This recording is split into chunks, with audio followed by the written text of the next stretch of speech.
Ever since E3 blew up to be the extravagant and, more importantly, expensive spectacle that it's become, game developers and publishers have been, to put it nicely, finding creative ways to hype up their games. After all, games today are incredibly expensive to make, averaging a cost of around $80 million.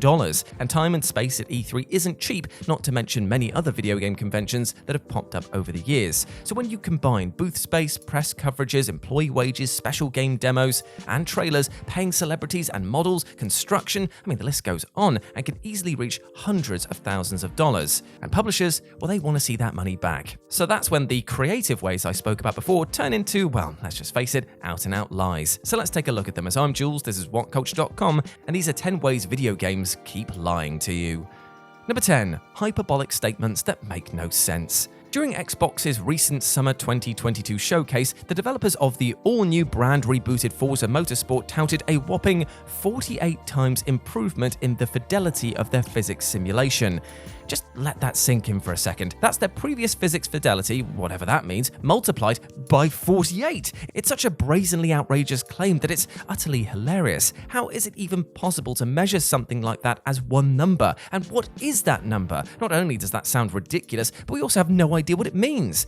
But of course, this is nothing new. Some of us are old enough to remember Peter Molyneux, the king of hyperbole, claiming that the original Fable would be a full evolving simulation. One famous claim was that you could plant an acorn and watch it grow into a tree over the course of the game. A ridiculous statement for an original Xbox game. And then we have to mention the grandfather of all marketing hyperbole, John Romero, who is apparently going to make you his bitch. Whatever that's supposed to mean. By the way, he did not. He didn't even come close. Number 9. Big games with nothing to do. Now let's consider the announcement of the famously or infamously troubled Fallout 76, where Todd Howard claimed that it was 4 times bigger than Fallout 4. Of course, what he forgot to specify was that while all the amount of land in the game may be 4 times more, there wasn't a whole lot of anything to do in it. Abstract concepts like size and amount of playtime are bandied around in video game marketing all the time, despite the fact that your mileage will obviously vary wildly. Is a game really bigger or longer just because the map is bigger?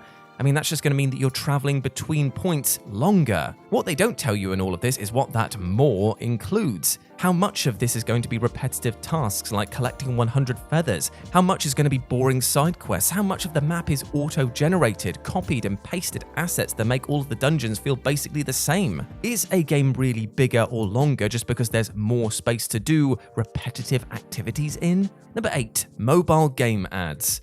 Now, mobile game ads are really an exercise in cynicism for everyone involved. The majority of them are brazenly fake, showcasing elements that aren't found in the game or oftentimes footage of something that isn't even related to what's being sold to you. You know what I mean, the strangely prolific pull the pins in the right order to get the guy across the screen to the treasure genre, a genre that, for a long time, only existed in those fake trailers. And the worst part is, we all know it. We all know that what we're seeing isn't actually the game at all, and they know that we know it. How many people could there possibly be falling for these trailers, downloading a game that in no way resembles what they were expecting, and then presumably paying for more microtransactions? Sadly, like most scams, when you think about it long enough, the answer is obvious, likely the elderly or people otherwise uneducated in gaming as an industry. Not only are these examples of false advertising, but they are predatory to boot. So I ask you, how the hell is this legal? Number 7. Loot boxes that aren't pay to win technically. Surprisingly, it seems like we're gradually settling into a reasonable space with microtransactions and loot boxes. And to think, all it took was video game publishers pushing the concept to utter breaking point where multiple world governments had to either intervene or at least warn them that they would. Until recently though, microtransactions were a jungle of publishers trying everything they could to wring every last penny out of customers. And of course, amongst all of them, the concept of pay to win emerged and then did not last long amidst player outrage. Well, at least it didn't last long openly. You see, if you want to spend dozens of hours grinding and praying to the RNG gods, then you absolutely don't need to spend money. But one of the worst of these was Middle-earth: Shadow of War. The game was totally beatable without paying for loot boxes, unless you wanted to see the game's true ending, which required you to replay lengthy fortress sieges over and over and over again, gaining and losing followers, leveling them up, etc, etc. Of course, you could just buy a loot box and hope that you get some overpowered orcs to use instead. If not, try again. Eventually, you'll get something to alleviate this very intentional chore. This was a paywall in all but name. Number 6. Vertical slice trailers. Now, not to be too dramatic, but the E3 2005 gameplay footage trailer for Killzone 2 kind of broke the industry. We were more naive then, so as we watched what looked like a staggering leap forward in technology, we were also pretty skeptical. Like they say, if something looks too good to be true, it probably is. And boy, was it. As we suspected all along, the alleged gameplay trailer was entirely, in industry terms, a piece of bullshit. Pre-made imagery sold to viewers as the game itself. Essentially, this was a cutscene that depicted what next-gen shooters at the time could hypothetically look like, which is basically completely fake and an indisputable lie. Since then, the term vertical slice has been used to justify a similar practice, showing a pre-made demo of an actual game, but rendering only what's on camera, often on a pretty mighty PC dev kit as well. So technically, this is a peek at real gameplay, but just not an accurate representation of the whole product. Worse still, making those demos takes time from developers who could just be working to make the actual game better, all for a brief demo reel that we've become too jaded nowadays to ever take seriously. Number 5. Selling ambition, not the product. As we learned time and time again with Peter Molyneux, Will Wright and Sean Murray, it's usually not best to let the artist lead the marketing of a game. Developers, especially the ones in charge, are extremely passionate about what they do, and that is a good thing, obviously. We know what happens to big games when things like passion and morale just aren't there. I mean, just look at Mass Effect Andromeda. But it's always a bad idea to sell a game based on the developer's vision alone. A passionate creative will pursue their vision relentlessly if given the chance, but too often that ambition exceeds reality. When certain figures get excited, they aren't considering things like budgets, deadlines, or how much of the game is yet to be coded. They are just stoked to be talking about this thing that they are so clearly in love with. Fortunately, when given the time and space necessary, some developers can eventually deliver on those ambitions. I mean, No Man's Sky being arguably the most famous example, but not the only one of this. Games like Final Fantasy XIV, The Elder Scrolls Online, and Destiny are a few others showing what can happen when developers have the freedom to eventually reach their potential. All the same, maybe stop trying to sell us on hypothetical concepts and be far clearer about the reality of your production, please. Number 4. Threadbare content at launch.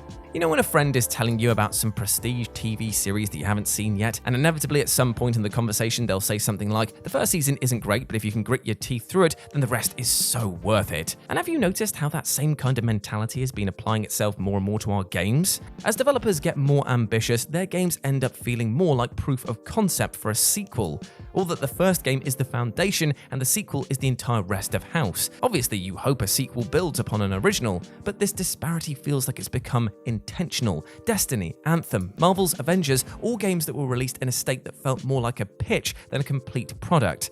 A very expensive pitch that needed to make its money back before the rest of the game could be implemented, no less. Too many games today are hyped relentlessly and then released as glorified early access titles, but without that early access label. Number 3. Glorified tech demos at launch. It used to be standard for new game consoles to launch alongside great and now pretty iconic games. Numerous Mario titles, Altered Beast, F-Zero, Tekken, Halo, all to varying degrees, these games were ones that could potentially sell a console. As games development got more complex, however, the quality of launch titles slowly diminished. Games like Genji, Days of the Blade, or Cameo, Elements of Power were fine, but were built primarily around showcasing what their respective new consoles could do. Launch games started feeling more targeted, kind of like an extension of the marketing. By the Xbox One/PS4 era, that concept had become standard. The Order 1886 was shown off early in the PS4's hype cycle, and rightfully so. It was an astonishing jump in graphics, but when the actual game came out, there just wasn't much to it. Ready at Dawn's console title was a generic shooter that did admittedly look really good, but it was basically a tech demo meant to show off the PS4's capabilities first and be a game second. And so far this generation, we've mostly got upgraded versions of games that we just recently played. Yes, the visual upgrades were significant, but imagine if the N64 launched with a 2.5D version of Super Mario World. It's kind of underwhelming, right?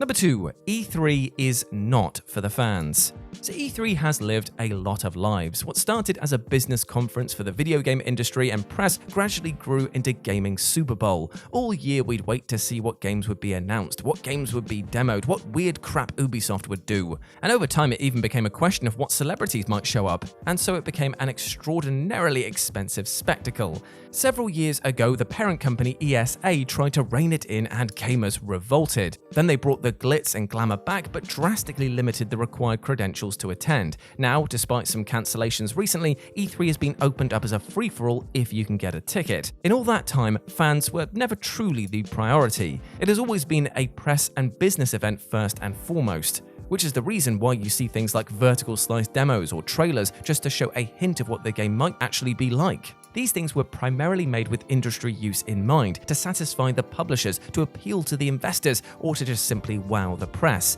E3 being for the fans at all is really just a way to recoup some of those massive expenses. And number 1, announcing games way too early. Now this one has been happening more and more lately. A company will announce a game to hype up the fans, even though that game is just entering development. And this practice usually goes one of two ways. In the case of The Elder Scrolls 6, that the game would eventually come out was never really in question. It's a hugely successful franchise, and Skyrim continues to perform well 10 years after its original release. A new entry in the Elder Scrolls series was therefore a foregone conclusion. So for Bethesda to announce that The Elder Scrolls 6 was beginning production, a process that will take absolutely years, was basically only highlighting Fallout 76's own troubled launch. Now on the other side of things, we have the poster child for this particular lie, Beyond Good and Evil 2. Announced first all the way back in 2008, the game is approaching Duke Nukem Forever levels of uncertainty. Since the original trailer, Ubisoft has never officially cancelled this game. For over 10 years now, they've insisted that it is still in active development, leading to a full gameplay trailer in 2019, followed almost immediately by a return to total radio silence. If I didn't know better, I would actually say that Ubisoft is trolling us here. And there we go, my friends. Those were 10 ways video games keep lying to you. I hope that you enjoyed that, and please let me know what you thought about it down in the comment section below. As always, I've been Jules. You can go follow me over on Twitter at RetroJ, but the O is a 0, or you can swing by Instagram, where it's the same handle, RetroJ, but the O is a 0. Hope to see you over there. As always, I've been Jules. You have been awesome. Never forget that, and I'll speak to you soon. Bye.